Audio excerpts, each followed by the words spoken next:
হয় না। পরিপূর্ণ ঈমান হচ্ছে যে আল্লাহর উপরে বিশ্বাস করা হচ্ছে, সেই আল্লাহর আইনকে, আল্লাহর হুকুম এবং আহকামকে জীবনের সকল ক্ষেত্রে মেনে চলাই হচ্ছে পরিপূর্ণ ঈমান। আর এই ঈমান যারা আনে তারাই হয় সেই ঈমানদার লোকেরাই পৃথিবীর মধ্যে সবচাইতে মর্যাদা সম্পন্ন। আর তাদের মর্যাদা সম্পর্কে আল্লাহ পাক কোরআন শরীফে বলছেন, যারা ঈমান আনে দুনিয়াও তাদের মর্যাদা হবে, আখিরাতেও মর্যাদা হবে। আল্লাহ রাব্বুল আলামিন বলেন, জাযাউহুম ইনদা রাব্বিহিম জান্নাতু আদনিন তাজরি মিন তাহতিহাল আনহার খালিদিনা ফিহা আবাদান। আল্লাহ পাক বলছেন, যারা নাকি ঈমান আনবে আমার উপরে আর আমলে সালেহ করবে, নেক কাজ করবে, তাদের জন্য পুরস্কার হলো সবুজ শ্যামল এমন জান্নাত আমি তাদের জন্য রেখেছি, যার নিচের থেকে শতত নহর প্রবাহিত। আর এই জান্নাতের ভিতরে তারা থাকবে, তারা সেখানে বসবাস করবে। রাদিয়াল্লাহু আনহুম ওয়া রাদু আনহু। আল্লাহ পাক তাদের উপরে সন্তুষ্ট, যারা ঈমান এনেছে, যারা ঈমানের উপরে থেকেছে, তাদের উপরে আল্লাহ সন্তুষ্ট, আর তারাও আল্লাহ রাব্বুল আলামিনের উপরে সন্তুষ্ট। যালিকা লিমান খাশিয়া রাব্বাহ। আর এটা এই জন্যে যে তারা তাদের প্রভুকে ভয় করে চলেছে, তারা তাদের আল্লাহকে তাদের রবকে ভয় করে জীবন যাপন করেছে। এই জন্য আল্লাহ রাব্বুল আলামিন কিয়ামতের দিন তাদেরকে পুরস্কৃত করবেন। ঈমান মুমিন ব্যক্তির শ্রেষ্ঠ অবলম্বন, ঈমান মুমিন ব্যক্তির শ্রেষ্ঠ অবলম্বন। ঈমানের দাবি হলো এই, তাগুতকে অস্বীকার করতে হবে আর আল্লাহর প্রতি ঈমান আনতে হবে। মাওলানা রুমের সেই ঘটনাটা আমি শ্রোতাদেরকে শোনাই, যে গাধার একটা পদচিহ্নের ভিতরে গাধা হেঁটে যাচ্ছিল রাস্তা দিয়া, নরম মাটিতে পায়ের চিহ্ন পড়ে গেছে, গর্ত হয়েছে, সেই গর্তের ভিতরে গাধা পেশাব করেছে, গর্তটা পরিপূর্ণ হয়ে গেছে গাধার পেশাবে। পিঁপড়া একটা যাচ্ছিল কোথাও, সে হাঁটতে হাঁটতে গাধার পেশাবের মধ্যে পড়ে গিয়েছে। সামান্য বাতাসে পানিটা নড়তেছিল। পিঁপড়া তখন নাকি বলতেছে যে ভূগোলের পাতায় পড়েছিলাম সেই পাঠশালার জীবনে, পৃথিবীতে নাকি আটলান্টিক নামক একটা মহাসাগর আছে। শেষ পর্যন্ত আমি সেই আটলান্টিক মহাসাগরেই পড়ে গেলাম। এই উত্তাল ঢেউ অতিক্রম করে কেমনে আমি কিনারায় যাব? কোত্থেকে যেন একটা শুকনা তেঁতুলের পাতা এসে পড়েছে গাধার পেশাবের ভিতরে। পিঁপড়া বহু কষ্ট করে ওই পাতার উপরে উঠে বসেছে। পাতাটি ঢেউয়ের তালে তালে সামনের দিকে এগিয়ে যাচ্ছে। পিঁপড়া এখন খুব দাম্ভিকতার সাথে, অহংকারীর সাথে পিঁপড়া বলছে, ইতিহাসের পাতায় পড়েছিলাম পৃথিবীতে নাকি টাইটানিক নামক বিরাট এক জাহাজের অস্তিত্ব ছিল। শেষ পর্যন্ত ভাগ্যের জোরে আমি সেই টাইটানিকের নাবিক হয়ে বসলাম। কি সাংঘাতিক! আমি আজ টাইটানিকের গর্বিত নাবিক, আর এই আটলান্টিকের উত্তাল ঢেউ পাড়ি দিয়ে চলছে আমি আমেরিকা আবিষ্কারের জন্য। গাধার পেশাবের ভিতরে তেঁতুলের পাতায় বসে পিঁপড়ার যে অহংকার! আমার দেশের তথাকথিত নাস্তিক মোরতাদ জাতীয় বুদ্ধিজীবীরা এর চাইতেও নিকৃষ্ট।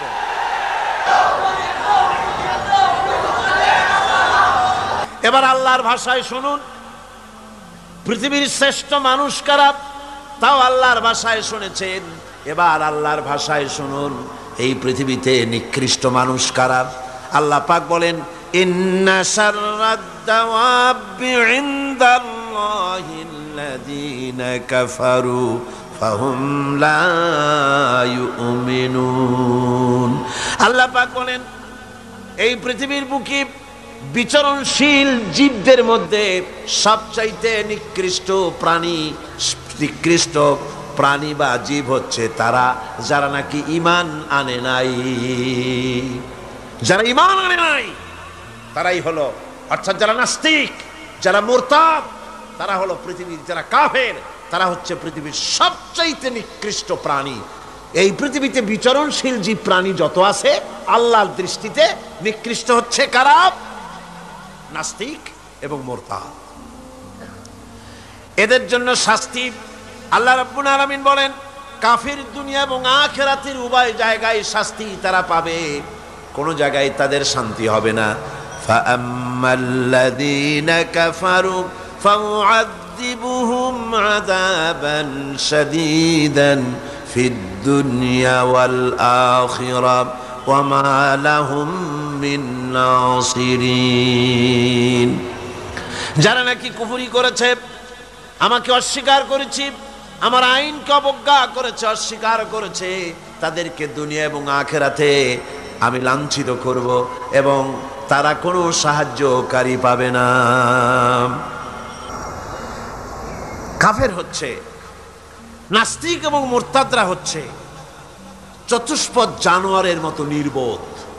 এরা নিজেদেরকে বুদ্ধিমান বলে দাবি করে, কিন্তু আল্লাহর কথায় এরা হচ্ছে নির্বোধ চতুষ্পদ জানোয়ারের মতো। কিসের মতো বলুন? জানোয়ারের মতো।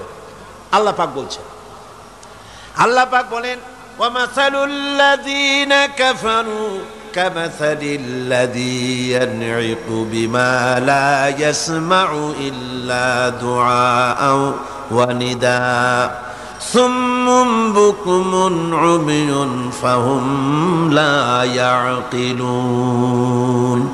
আল্লাহ পাক বলেন, কাফেরদের দৃষ্টান্ত হচ্ছে এরকম, রাখাল যেমন তার জানোয়ারকে ডাকে। আপনাদের দেশে আছে না রাখাল গরুকে ডাকে, এই গরু এদিকে আয়, বলে না? এদিকে আয়, অথবা ডাইনে যাবার সামনে যা।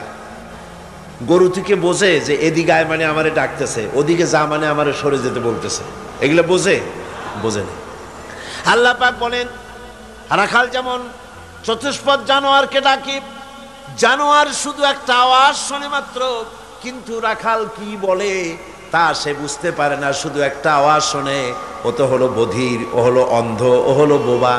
অনুরূপভাবে যারা কাফের, তারাও কোরআনের কথা শোনে, হক তারা দেখে, হকের আওয়াজ তারা শোনে, কিন্তু ওই চতুষ্পদ জানোয়ারের মতো একটা আওয়াজ শোনে, কি বলে তা তারা বোঝে না।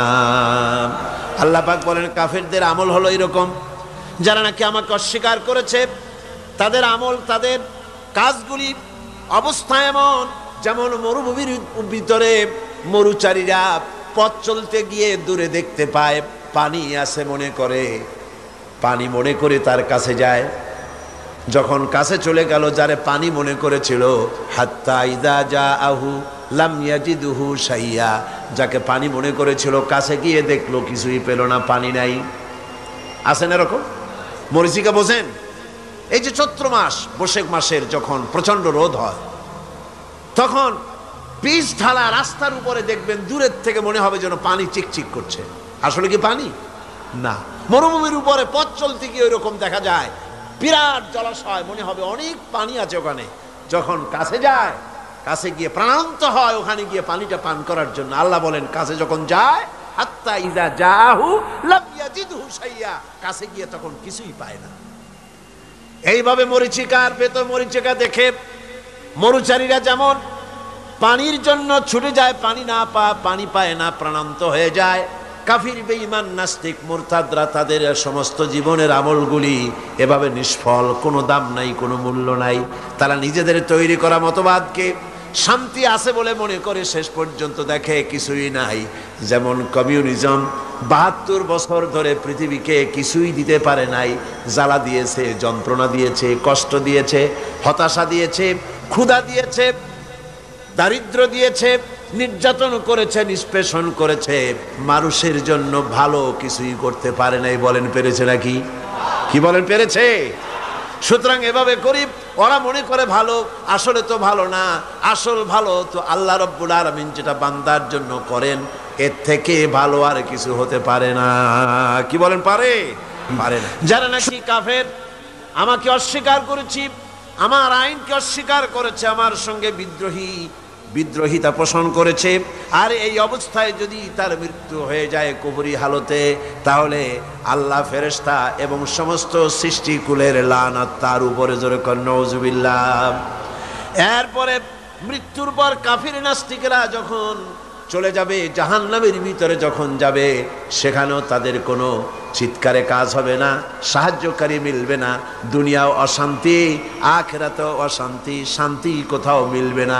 জাহান্নামের ভিতরে তো অবস্থাটা এমন হবে, লা ইয়ামুতু ফিহা ওয়ালা ইয়াহইয়া, সেখানে তারা বাঁচবেও না মরবেও না, এমন এক দুরবস্থার মধ্যে তারা কাটাবে।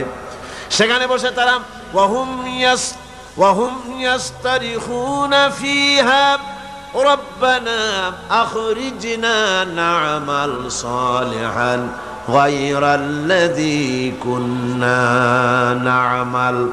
সেই জাহান্নামের ভিতরে বসে তারা চিৎকার করবে আর বলবে, রব্বুল আলামিন মেহেরবানি করে আমাদের কি আর একবার জমিনে পাঠায় দাও, এইবার যদি পৃথিবীতে ফিরে যেতে পারি, ভালো ভালো কাজ করব, অন্যায় কাজ আর করব না, সুবিশাব হয়ে যাব, নামাজ পড়ব, দিনদার হব, ইমানদার হব।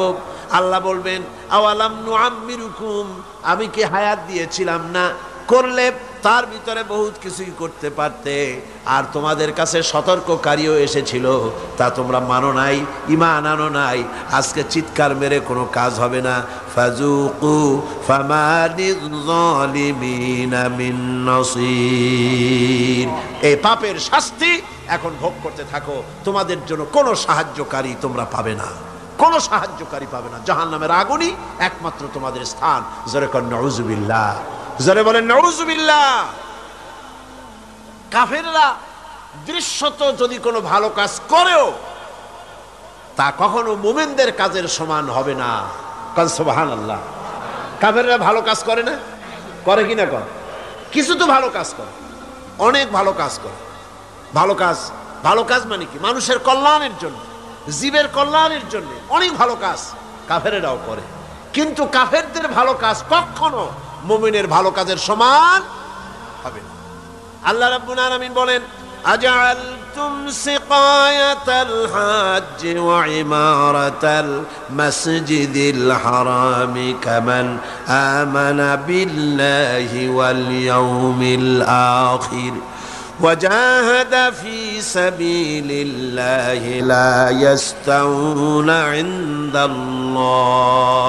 আল্লাহ পাক বলেন, হাজীদের পানি পান করায়া আর মসজিদে হারামের খেদমত করে তোমরা কি তাদের সমান হতে চাও যারা নাকি আমার উপর ঈমান এনেছে, পরকালকে বিশ্বাস করেছে আর আমার রাস্তায় জিহাদ করেছে?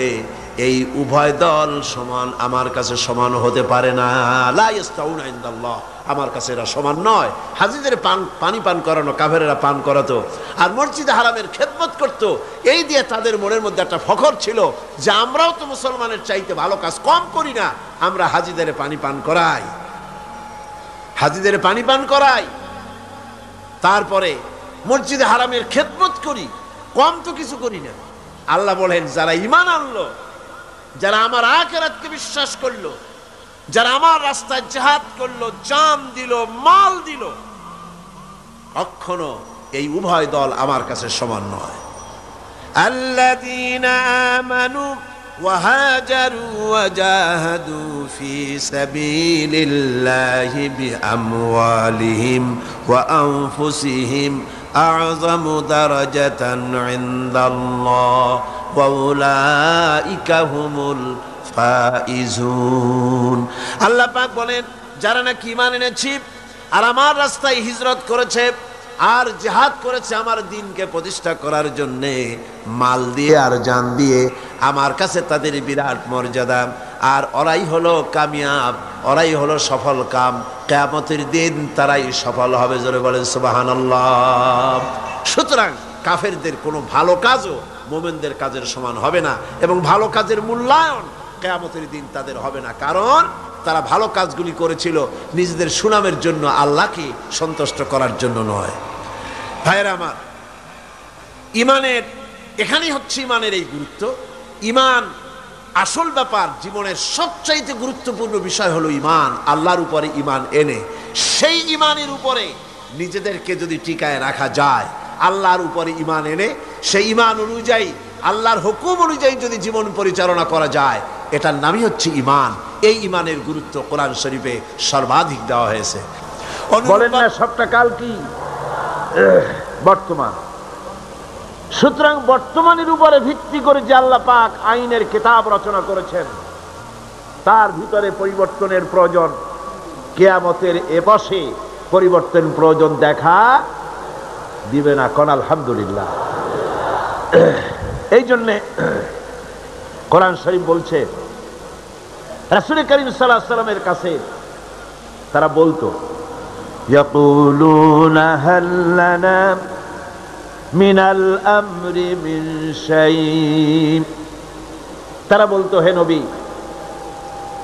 আইন প্রণয়নের ব্যাপারে আমাদের কোনো অধিকার আছে কিনা, আমরা একটু অংশ নিতে পারি কিনা। আল্লাহ পাক জবাবে বললেন, কুল ইন্নাল আমরা কুল্লুহু লিল্লাহ। বলে দাও, আইন প্রণয়নের ব্যাপারে, হুকুম পরিচালনার ব্যাপারে সবটা এখতিয়ার কেবলমাত্র কার? জোরে সরে বলেন কার? আল্লাহ পাক। কারণ এই পৃথিবীতে মানুষের কাছে আইন তৈরি করার মতো একটা গুরুত্বপূর্ণ বিষয় মানুষের হাতে ছেড়ে দেওয়া যায় না। ওই মানুষের হাতে যারা স্বার্থপরতায় ভোগে, যাদের মন সংকীর্ণ, যারা সামান্য সামান্য জিনিস নিয়ে স্বার্থপরতায় ভোগে, তারা এত বড় কাজ করতে পারে না। যদি আইন তৈরি করার দায়িত্ব তাদের দেওয়া হয়, তাহলে সর্বপ্রথম তারা আইন তৈরি করবে নিজেদের ভাষার স্বার্থে, দলের স্বার্থে, দেশের স্বার্থে, অঞ্চলের স্বার্থে, তারপরে করবে অন্য মানুষের জন্য। দেখেন, পৃথিবীতে সবচাইতে এসেনশিয়াল জিনিসগুলো এই জন্য আল্লাহ পাক নিজের হাতে রেখে দিয়েছেন। যেমন পানি, অক্সিজেন, বাতাস, এগুলি আল্লাহ নিজের হাতে রেখেছেন। কারণ মানুষ তো আল্লাহ সৃষ্টি করেছেন, আল্লাহ জানেন এদের দুর্বলতা কোথায়। এরা মোটে সুযোগ পায় না, সুযোগ একটু পেলেই বলে ভাতে মারবো, পানিতে মারবো। আর এদের হাতে যদি আইন তৈরি করার দায়িত্ব দিয়ে দেওয়া হয়, আর এই সব গুরুত্বপূর্ণ জিনিস যদি তাদের হাতে তুলে দেওয়া হয়, তাহলে ক্ষমতায় যেতে পারলে তারা বিরোধী দলকে বলবে, আমাদের দলে না আসা পর্যন্ত, আমাদের বশ্যতা স্বীকার না করা পর্যন্ত বাতাস দেব না, অক্সিজেন দেব না, পানি দেব না। এই জন্যে সবচাইতে গুরুত্বপূর্ণ জিনিসগুলি আল্লাহ তার নিজের হাতে রেখেছেন। এই পৃথিবীতে পানি, আগুন, বাতাস, অক্সিজেন যেমন গুরুত্বপূর্ণ, এর থেকে কম গুরুত্বপূর্ণ নয় পৃথিবীর মানুষের জন্য একটি সার্বজনীন আইন। যেহেতু বাতাস থাকুক, বাতাস তো আছে পৃথিবীতে, বাতাসের অভাব নাই, পানির অভাব নাই, আগুনের অভাব নাই, অক্সিজেনের অভাব নাই, তারপরেও মানুষেরা আজ নির্যাতিত, নিষ্পেষিত, নারীরা অধিকার হারা, শ্রমিকরা অধিকার থেকে বঞ্চিত, কালো মানুষ সাদা মানুষের নির্যাতনে নাগরিক অধিকার থেকে বঞ্চিত। পৃথিবীর ছোট ছোট শক্তিগুলিকে বৃহৎ শক্তিগুলি শেষ করে দিচ্ছে। সুতরাং আইনের মতো এই গুরুত্বপূর্ণ একটি বিষয় আল্লাহ পাক নিজের হাতে রেখেছেন। কার হাতে রেখেছেন? নিজের হাতেই রেখেছেন। সে আইনের কিতাবখানার নাম হলো, এটার নাম হলো কোরআন। তাই আল্লাহ রাব্বুল আলামিন তার উপরে যারা ঈমান আনে, তাদের ঈমানের ভিতরে আল্লাহ থাকে, রসুল থাকে, পরকাল থাকে, জবাবদিহিমূলক আচরণ থাকে। সে ব্যাখ্যা পরে দেব। আর পার্থিব ঈমানে যারা বিশ্বাসী, পার্থিব ঈমান যাদের রয়েছে, পার্থিব ধরনের ঈমান যাদের, তাদের ঈমান হলো 3 নম্বরে হতেছে তাদের দেশের আইন, 4র্থ নম্বরে তাদের মাবুদ হচ্ছে, 4র্থ নম্বরের খোদা হচ্ছে তাদের কাছে তাদের নফস, প্রবৃত্তি। এই নফসের গোলামি তারা করে, প্রবৃত্তির গোলামি তারা করে, মন যা চায় তাই তারা করে। সেখানে কোনো বাধা নাই, সেখানে কোনো বিপত্তি নাই, সেখানে কোনো আইন নাই, নীতি নৈতিকতার কোনো বালাই নাই, মন যা চায় তাই তারা করে। এটা হলো 3 নম্বর। সর্বশেষ মাবুদ, 4র্থ নম্বরের মাবুদ যেটা তাদের, তা হলো তাদের হিকমত এবং বিচক্ষণতা। এই হেকমত আর বিচক্ষণতা তাদের, এ দিয়ে তারা এখানে সামান্য কিছু এই হেকমত দিয়ে, এই বিজ্ঞান দিয়ে, এই কলা কুশলতা দিয়ে, এই বিচক্ষণতা দিয়ে সামান্য কিছু তাদের কল্যাণ হলেও সার্বিকভাবে তাদের কোনো কল্যাণ বয়ে আসে না। এই চার ধরনের মাবুদের উপরে বিশ্বাস থাকার কারণে তাদের নীতি নৈতিকতার সকল দরজা বন্ধ হয়ে যায়। তারা নিজের জ্ঞান, নিজের দেশ, নিজের আইন, নিজের জাতি এর উপরে বিশ্বাস থাকে বলে তাদের ঊর্ধ্বতন এমন কোনো ক্ষমতা, এমন কোনো ক্ষমতাবান কেউ নাই বলে তাদের বিশ্বাস, যার কাছে তাদের জীবনের কোনো কিছুর হিসাব দিতে হবে। এই জন্য জবাবদেহিমূলক জীবনযাপন তারা করে পরিপূর্ণভাবে। তাহলে আল্লাহ পাক বলেন এমন কোনো জিনিস নাই যে তাকে ধ্বংস করে দিতে পারে, তাকে ক্ষতিগ্রস্ত করতে পারে। ঈমান ছাড়া সকল নেক আমল নষ্ট হয়ে যাবে। মানুষের নেক আমল, প্রত্যেক মানুষ কিছু না কিছু ভালো কাজ করে। ঈমান যদি না থাকে তাহলে এই ভালো কাজের কোনো মূল্য নাই। কোরআনে কারিমে রব্বুল আলামিন বলেন, কুল হাল নুনাব্বিউকুম বিল আখসারিনা আমালা আল্লাযীনা যাল্লা সা'য়ুহুম ফিল হায়াতিদ দুনিয়া ওয়া হুম ইয়াহসাবুনা আন্নাহুম ইউহসিনুনা সুনআ। আল্লাহ পাক বলেন, নবী আপনি বলুন, আমি কি তোমাদেরকে বলবো না এই কথা যে আমলের দিক থেকে সবচাইতে ব্যর্থ কোন ব্যক্তি, আমলের দিক থেকে ব্যর্থ ক্ষতিগ্রস্ত কোন ব্যক্তি, তা কি বলবো না? সেটা হলো এই দুনিয়ার চেষ্টা সাধনায় যারা সঠিক পথে চলার কথা মনে করে, যারা ভ্রান্ত পথে চলেছে আর মনে করেছে এটাই আমরা ভালো কাজ করতেছে ফাসাদের কাজ, আর মনে মনে ভাবতেছে আমরা দেশ গড়ার কাজ করতেছি। যেমন পার্বত্য চট্টগ্রামে শান্তি বাহিনী নাম ওই বাহিনী যারা মানুষ মারে, সমানে মানুষ জবাহ করে, বাড়িতে আগুন লাগায়, মানুষগুলিকে শান্তিতে বসবাস করতে দেয় না। এদের নাম হয়েছে কি? শান্তি বাহিনী।